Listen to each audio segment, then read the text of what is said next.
Olá, amigos. Eu sou o engenheiro civil Luciano Andrei Schadler, perito de engenharia. O tema que eu trago hoje é em relação a um acidente que aconteceu recentemente aqui próximo de onde eu moro em Cascavel. Ele foi aí em uma rodovia entre Cascavel e Toledo, vitimou um rapaz.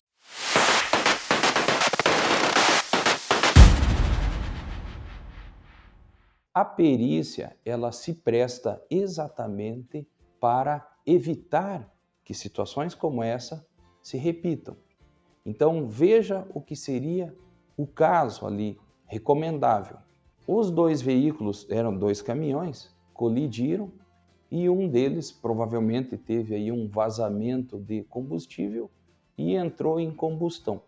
Iniciou-se um incêndio e foi exatamente essa a causa da morte do rapaz. Ele não conseguiu, então, sair de dentro da cabine do caminhão e acabou tendo esse triste fim. Pois bem, a engenharia de perícias, ela deve investigar tudo isso e ver se existe alguma coisa que possa ser feito para diminuir esse tipo de ocorrência que não é tão raro. Infelizmente, é comum esse tipo de ocorrência que leva a esses resultados desastrosos, fatais, trágicos. Mas vamos analisar do ponto de vista da engenharia civil e depois também da engenharia mecânica ou outras engenharias, porque esse trabalho pericial, nesse tipo de situação, ele envolve uma equipe pluridisciplinar. E veja só, os acidentes de aviões hoje, eles são tão raros, aviões comerciais,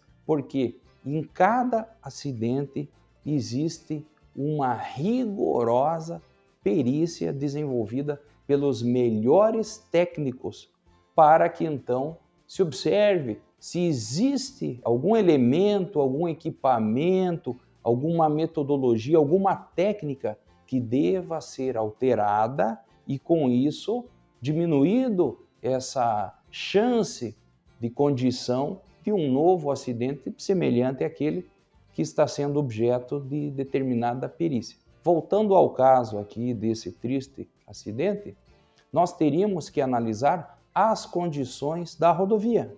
É a primeira análise que tem que ser feita.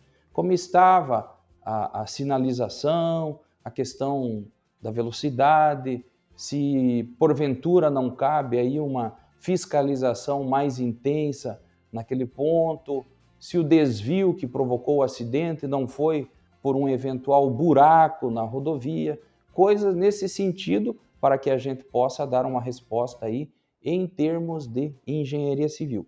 E as outras engenharias, acredito eu que principalmente a engenharia mecânica, devem se ater, obviamente, aos veículos.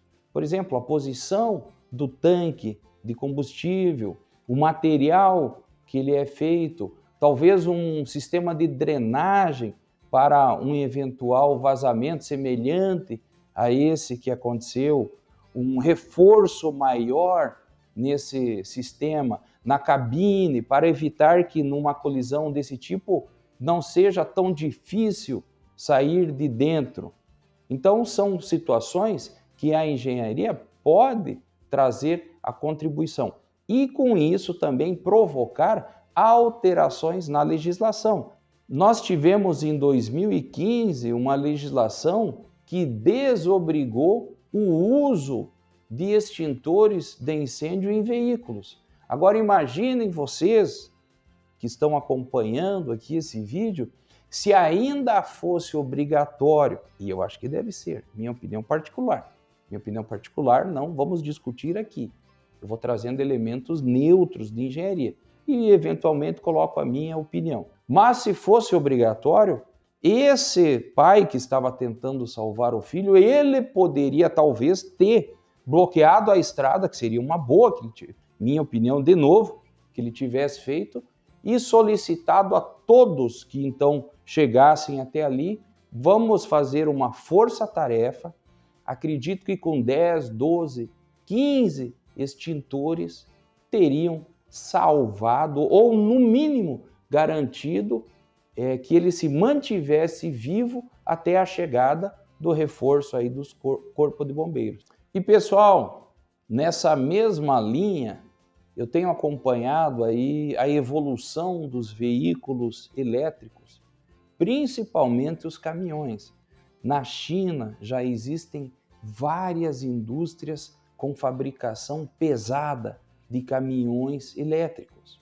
O caminhão elétrico montado pela Tesla, ele tem muito mais tecnologia, muito mais potência, muito mais velocidade, mas é a China quem tem o potencial de fabricar, de construir em grande quantidade esses caminhões. Provavelmente teremos muito mais segurança com a vinda aí dessa nova tecnologia, porque afinal de contas, hoje ainda somos reféns dos combustíveis fósseis, uma realidade que está, acredito eu que vem para bem, alterando com a vinda dos veículos elétricos, que poderia servir nessa perícia que eu estou dizendo que ela deveria ter ocorrido, acredito que não houve, mas que deveria ser feito um comparativo também com se eventualmente fosse um caminhão elétrico. Muito obrigado por assistir, esse foi o vídeo de hoje. Curta, compartilhe, dê o seu joinha e acione o sininho. Até mais, um forte abraço.